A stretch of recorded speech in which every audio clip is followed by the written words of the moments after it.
আসসালামু আলাইকুম। কেমন আছো শিক্ষার্থী বন্ধুরা? নিশ্চয়ই ভালো আছো, আমিও ভালো আছি। কি তোমরা বাড়িতে থাকতে থাকতে হাঁপিয়ে উঠেছো, তাই না? প্রতিষ্ঠান বন্ধ, বন্ধু বান্ধবের সাথে দেখা হয় না। কি করবে বলো? সারা বিশ্ব যেখানে ঘরে বন্ধু, সেখানে আমাদের আর কি করার? আমরা এখন ঘরে থাকবো, নিরাপদে থাকবো।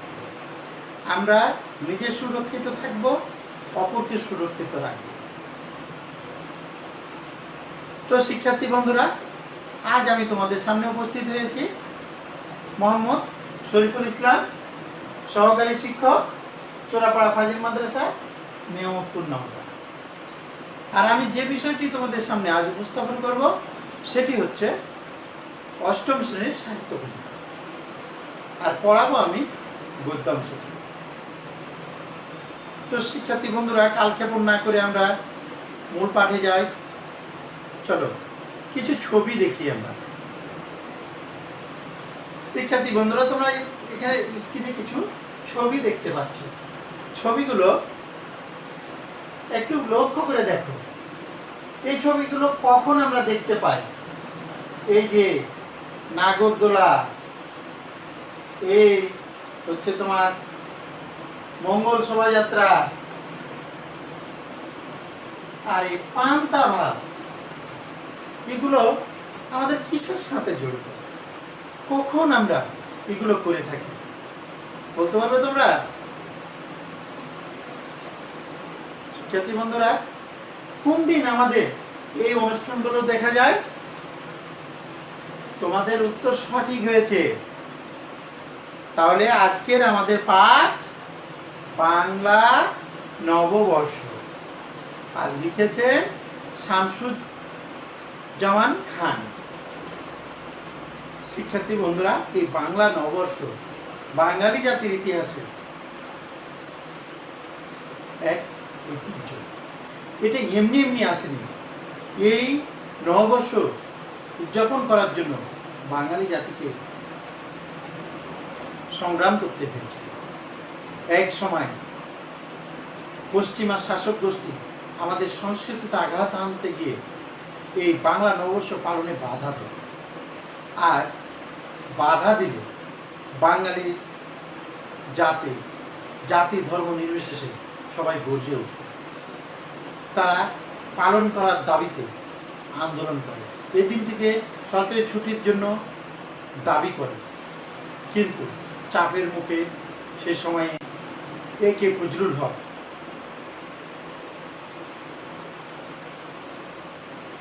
ঘোষণা করলেও পরবর্তীতে পশ্চিমা সামরিক সরকার এটিকে বন্ধ করে দেয়, কিন্তু তা রোধ করতে পারে বাঙালি জাতি সরকারিভাবে না করে এটিকে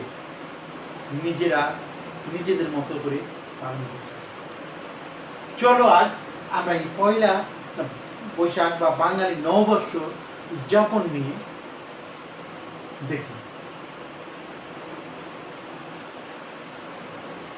শিক্ষার্থী বন্ধুরা, আমরা এই পাঠ শেষে লেখক শামসুজ্জামান খানের সংক্ষিপ্ত পরিচিতি বলতে পারব, বাংলা নববর্ষ সম্পর্কে লিখতে পারব, বাংলা নববর্ষের বিভিন্ন অনুষ্ঠানগুলো বর্ণনা করতে পারব। তাহলে শিক্ষার্থী বন্ধুরা, আমরা একটু যদি মনোযোগের সাথে পাঠটি লক্ষ্য করি, তাহলে আমরা বাংলা নববর্ষের সম্পর্কে অনেক কিছুই জানব। চলো, তোমরা যদি এতক্ষণে তোমাদের বইটি বের করে না থাকো, তাহলে বই বের করো এবং সাথে খাতা কলম রাখো। শিক্ষার্থী বন্ধুরা, তোমরা ছবিতে শামসুজ্জামান খানকে দেখতে পাচ্ছ, লেখক শামসুজ্জামান খান। এই শামসুজ্জামান খানের জীবনী আমরা এক নজর দেখে নিব। তিনি জন্মগ্রহণ করেন 1940 সালে মানিকগঞ্জ জেলায়। তিনি বিভিন্ন সময় বিভিন্ন কলেজে অধ্যাপনা করেন। শিক্ষার্থী বন্ধুরা, চলো এরপরে তার খ্যাতি। এই শামসুজ্জামান খান লেখক, গবেষক ও ফোকলোরবিদ হিসেবে খ্যাতি অর্জন করেন। সারা বিশ্ব তাকে লেখক, গবেষক ও ফোকলোরবিদ হিসেবে জানে এবং চিনে। শামসুজ্জামান খান বেশ কিছু উল্লেখযোগ্য গ্রন্থ রচনা করেন, যেমন নানা প্রসঙ্গ, সমকাল, আধুনিক, ফোকলোর চিন্তা, ফোকলোর চর্চা ইত্যাদি। এছাড়াও তিনি রম্য রচনা করেন। ঢাকায় রঙ্গরসিকতা, গ্রাম বাংলার রঙ্গরসিকতা। তারপরে তিনি কিছু শিশু সাহিত্য রচনা করেন, যেমন দুনিয়া মাতানো বিশ্বকাপ, লোভী ব্রাহ্মণ, তেলানীরাম আর ছোটদের অভিধান ইত্যাদি। শিক্ষার্থী বন্ধু, বুঝতেই পারছো শামসুজ্জামান খান অনেক জ্ঞানের অধিকারী ছিলেন। তিনি সাহিত্যকে অনেক দিয়েছেন। চলো আমরা তার এই সাহিত্য সাধনার কারণে তিনি বেশ কিছু পুরস্কারে ভূষিত হন। তার পুরস্কারগুলো হচ্ছে বাংলা একাডেমি পুরস্কার, 21 পদক সহ অন্যান্য পুরস্কার লাভ করেন। শিক্ষার্থী বন্ধুরা, এসো আমরা এখন কিছু কাজ করি। শামসুজ্জামান খানের জন্ম পরিচয় সংক্ষেপে লিখো। তোমরা তোমাদের খাতায় সংক্ষেপে লিখে ফেলো।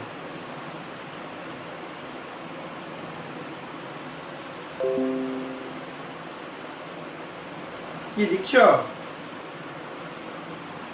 লিখো। কি লিখা হয়ে গেছে? ধন্যবাদ তোমাদের। শামসুজ্জামান খানের পরিচয় লিখে ফেলেছো, তাই না? আচ্ছা, চলো এখন আমরা সামনের দিকে যাই। তো শিক্ষার্থী বন্ধুরা, আমরা এতক্ষণ কিছু কাজ করলাম। চলো এখন আমরা গল্পটি আমি তোমাদের পড়ে শোনাবো, আর তোমরা মনোযোগ সহকারে শুনবে। এরপরে কিন্তু তোমাদেরকেও পড়তে হবে। চলো আমরা গল্পটি শুনি। বাংলা নববর্ষ, শামসুজ্জামান খান। বাংলা সনের প্রথম মাসের নাম বৈশাখ।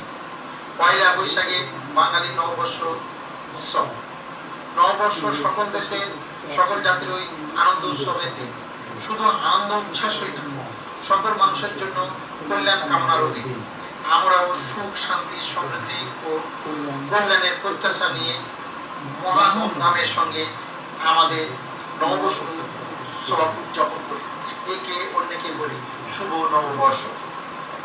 বাংলা নববর্ষ এখন আমাদের প্রধান জাতীয় উৎসব। প্রতি বছরই এই উৎসব বিপুল মানুষের অংশগ্রহণে বিশাল থেকে বিশালতর হয়ে উঠেছে। বাংলাদেশের যে এতটা প্রাণের আবেগে এবং গভীর ভালোবাসায় এই উৎসব উদযাপিত হয়, তার কারণ পাকিস্তান আমলে পূর্ব বাংলার বাঙালিকে এই উৎসব পালন করতে দেওয়া হয়নি, বলা হয়েছে এটি পাকিস্তানি আদর্শের পরিপন্থী। সে বক্তব্য ছিল বাঙালির সংস্কৃতির উপর এক চরম আঘাত। শিক্ষার্থী বন্ধুরা, এতক্ষণ আমি তোমাদের গল্পটি পড়ে শোনালাম। এখন তোমরা নিজেরা পড়ো।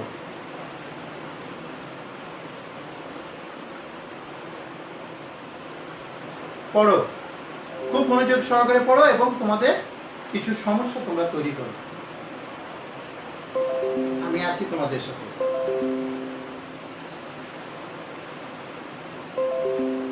হ্যাঁ শিক্ষার্থী বন্ধুরা, তোমরা পড়ছো মনোযোগ সহকারে, ঠিক আছে। যতটুকু পড়েছো বাকিটুকু তোমরা পরবর্তীতে পড়ে নিও। আমি এখন সামনের দিকে একটু তোমাদের নিয়ে যাই। শিক্ষার্থী বন্ধুরা, এখন আমরা কিছু ছবি লক্ষ্য করি। তোমরা এখানে নিচের ছবিগুলো দেখো। এই ছবিটিতে একটি দেখতে পাচ্ছ কারুকার্য খোদিত ছবি। এগুলো কিছু চিত্র অঙ্কন করা হচ্ছে। এখানে মানে বৈশাখের উপলক্ষে সাংস্কৃতিক অনুষ্ঠান আয়োজন করে। এটা হচ্ছে মঙ্গল শোভাযাত্রা। শিক্ষার্থী বন্ধুরা, এইভাবে আমরা আমাদের বাংলা নববর্ষকে কি করি?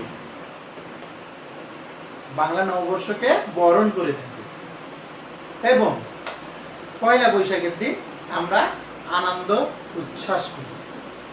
শিক্ষার্থী বন্ধুরা, চলো আমরা বাংলা নববর্ষ কি বলে সেটা একটু দেখে নিই। তোমরা দেখতে পাচ্ছ বাংলা সনের প্রথম মাসের নাম হচ্ছে বৈশাখ, আর পয়লা বৈশাখ বাংলা নববর্ষের উৎসব। আমরা এই পয়লা বৈশাখের দিনে উৎসবের আয়োজন করি এবং আমরা উদযাপনও করি। নববর্ষের সকল দেশের সকল জাতির আনন্দ উৎসবের দিন। এটা কিন্তু সকল জাতির, হিন্দু, বৌদ্ধ, খ্রিস্টান না, আমরা যারা বাঙালি তাদের সবার জন্য এটা উৎসবের দিন।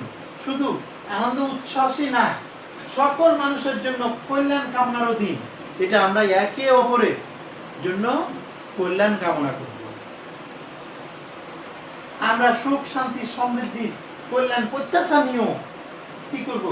মহা ধুমধামের সঙ্গে এই দিনটি উদযাপন করব। একেই বলি আমরা শুভ নববর্ষ। শিক্ষার্থী বন্ধুরা, তাহলে আমরা সামনের দিকে যাই। তোমরা এখানে একটি ছবি দেখতে পাচ্ছ। এই ছবিটি হচ্ছে সম্রাট আকবরের। ছবিটি সম্রাট আকবরের। এই সম্রাট আকবর কে আমরা বাংলা সালের প্রবর্তক হিসেবে ধরি।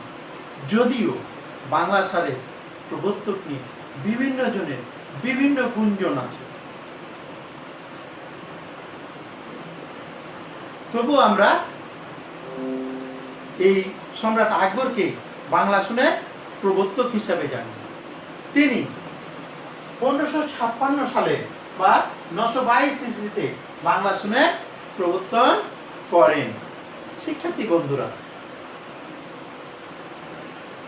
এই বাংলা সন প্রবর্তন হওয়ার পরে বিভিন্ন নবাবেরা মহা ধুমধামে বৈশাখকে পালন করে। বৈশাখ পালন করতে গিয়ে তারা বিভিন্ন মেলা, ঘোড়দৌড় আয়োজন করে। চলো শিক্ষার্থী বন্ধুরা, আমরা সামনের দিকে এগিয়ে যাই। শিক্ষার্থী বন্ধুরা, আমরা তো এতক্ষণ বাংলা নববর্ষ নিয়ে অনেক কিছু জানলাম। এখন আমরা কাজ করি। বাংলা নববর্ষ সম্পর্কে ব্যাখ্যা লিখি। তোমরা এই যে বাংলা নববর্ষ নিয়ে আমরা এতক্ষণ যা শুনলাম, এটার উপরে তোমরা একটি ব্যাখ্যা লিখো। তোমাদের বাড়ির কাজ লিখে নাও। তোমার দেখা একটি পয়লা বৈশাখ মেলা সম্পর্কে একটি অনুচ্ছেদ লিখবে। তোমার দেখা একটি পয়লা বৈশাখে মেলা সম্পর্কে একটি অনুচ্ছেদ লিখবে। অবহেলা অবশ্যই করবে না, তোমরা লিখবে। আমি জানি তোমরা খুব ভালো, তোমরা অবহেলা করো না, লিখবে। চলো শিক্ষার্থী বন্ধুরা, তাহলে আমরা আজ অনেক কিছু জানলাম, অনেক কিছু শিখলাম। এখন আমরা আমাদের ক্লাসের শেষ প্রান্তে চলে আসছি। তাই আমি তোমাদেরকে বলবো, তোমরা বাড়িতে থাকবে, ঘন ঘন হাত ধুবে। যদি কোনো প্রয়োজনে বাইরে যেতে হয়, মাস্ক পরিধান করে যাবে। আর বাড়িতে ফিরে অবশ্যই সাবান দিয়ে হাত ধুবে। তোমরা ভালো থাকো, সুস্থ থাকো। তোমাদের সাথে আবার দেখা হবে। আল্লাহ হাফেজ।